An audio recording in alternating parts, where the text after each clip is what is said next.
Hola Reina Rebelde familia, my name is Anna and I am your guest educator for the season. In this tutorial, we're going to update the look and feel of our skin for the fall season with a technique that you can wear every single day. Inspired by the coziness of cashmere sweaters that hug the contours of your body during this time of year and the soft satin textures that we'll see in the highlight, we are going to use the Reina Rebelde On Your Face Contour Color Trio in the shades Coqueta.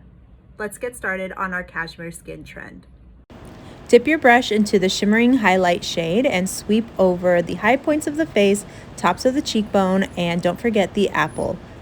The palette is multi-purpose, so you can use it on the eyes and the cheeks. Next, gently sweep into the bronzer and place into the contours of the face. Remember to contour the crease of the eye. Last, dip into your blush shade and mend all of those beautiful textures together by sweeping over the cheeks, nose, chin, and forehead. Finish off with Enchufada Lip Brilliance.